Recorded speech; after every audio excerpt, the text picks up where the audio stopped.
Hello, this is Tony Heller from RealClimateScience.com. In this video, we're going to do some fact-checking of the New York Times.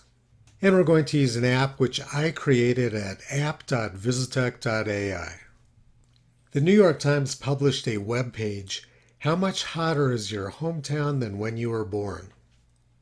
I wasn't born in Bloomington, Indiana, or in the year 1920, but I'm going to use it as a test.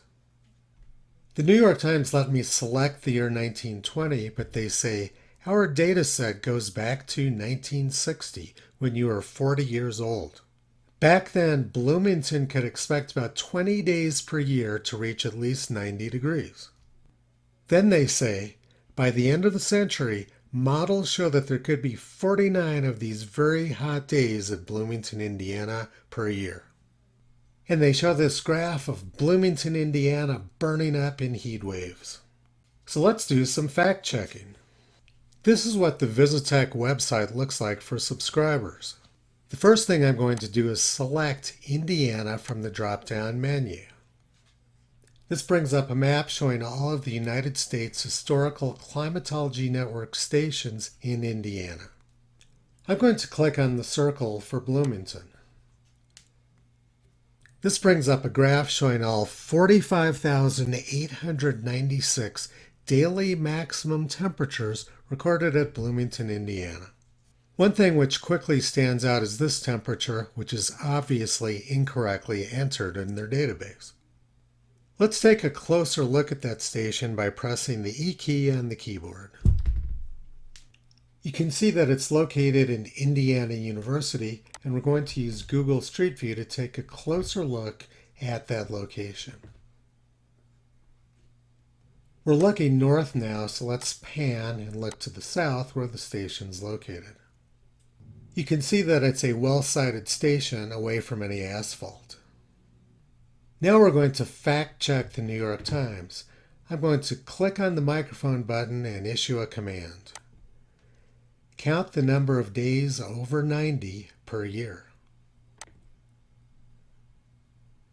In order to make this a little more visible, I'm going to switch the background of the graph to dark.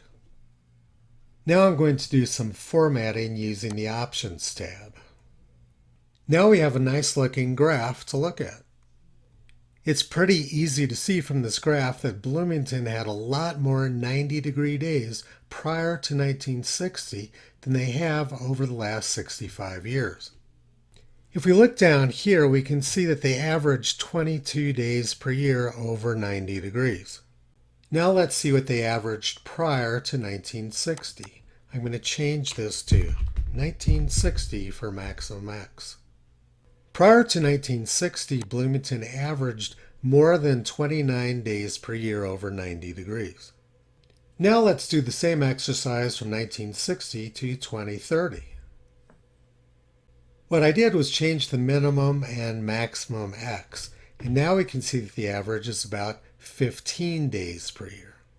So since 1960, the number of 90-degree days at Bloomington is down almost 50% from what it was prior to that.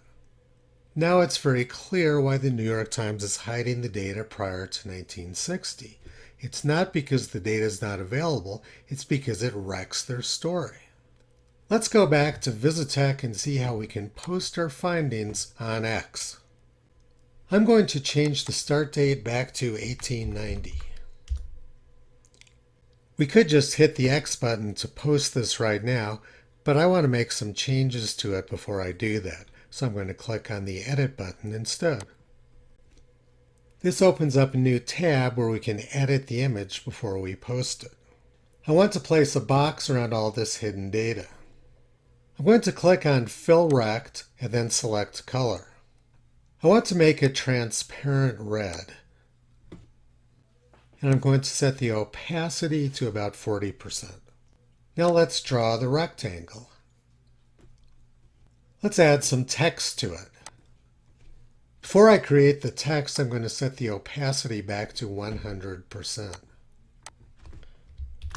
Hidden data. Apply. One last step is to put an arrow on this to point to the hidden data. Now I'm going to post our findings on X.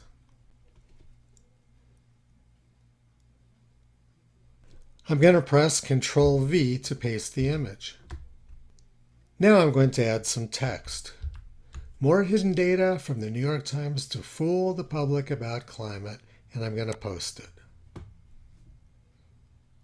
And there it is. Using Visitech, it only took us a couple minutes to discover and document climate fraud. If you want to be able to do this sort of analysis or analyze just about any other type of data, sign up today at app.visitech.ai.